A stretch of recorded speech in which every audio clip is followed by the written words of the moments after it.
Well, good morning. This is Teal and Charlie, and we're here to talk about Jesus.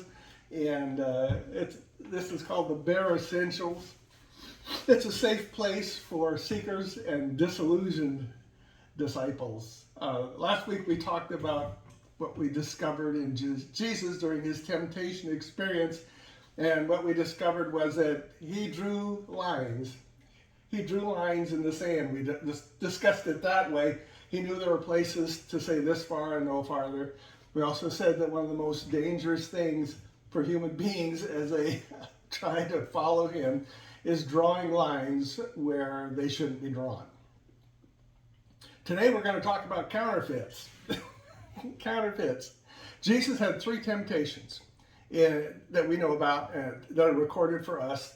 The devil knew he was hungry and he said, Jesus, why don't you make this rock into a loaf of bread? And Jesus replied with the scripture, man doesn't live by bread alone. And then he took him to the roof of the temple, and the devil says, Jesus, jump off. Let's see if God catches you.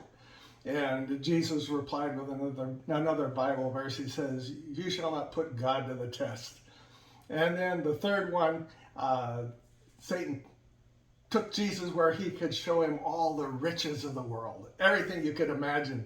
And he told Jesus, if you just bend a knee to me, bow and worship me, you'll have it all. I'll give it all to you.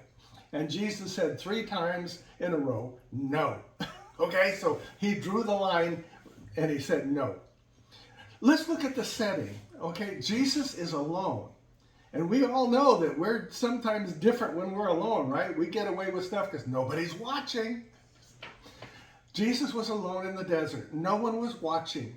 No crowds to impress. No disciples to teach. No example to give. No cell phones. There's nothing there but him. But I noticed, as I was meditating on this scripture, that Jesus is the same. He was the same alone in the wilderness as he was in his public ministry. When he was out among people, he didn't change. So I have to say that that's something very important about Jesus' character and who he is that he doesn't change. He's the same. He doesn't put on airs. He doesn't pretend to be somebody he's not. What does an old truck and a roll of electrician tape have in common? I bought a 2006 pickup truck, and it was showroom beautiful. You couldn't see a flaw in it. I mean, I was so impressed that it had been repainted, a new bedliner, everything was polished and clean, and I was so excited. I brought it home. And that truck was full of problems. And so I fixed a whole bunch of problems. And I saw this symbol, on my other vehicles. And I said, I don't see it on my little blue truck. I should have told me something. This symbol's been around since 1996. If you're driving a car, you know it's there. And you probably have one still on, and you just ignore it, right? Well, I found out that there was some problems with my little blue truck. It looked beautiful on the outside, but someone had taken a piece of electrical tape and had taken and covered up the little light inside the dash cluster.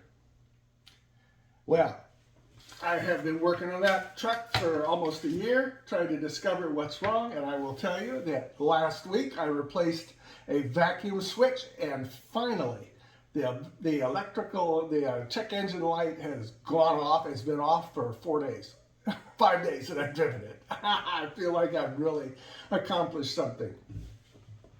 When I was a pastor, I remember talking to a lot of people about church, about faith, about Jesus, and I think the number one complaint was that people weren't genuine.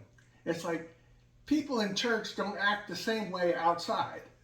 I mean, we call those hypocrites, right? And that's been around for a long time, being hypocritical and associating it with religion and God.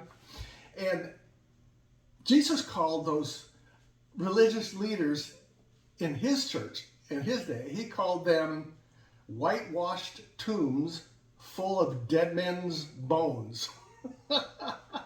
I call them bright blue shiny pickups with a covered up check engine light. They were counterfeit. They weren't the real thing. We live in a society and we live among fakeness enhancers. Fakeness enhancers. And the best way I can describe this to you is to describe social media and videos. If you have a video presentation online, you can doctor it up. You don't have to look your real self.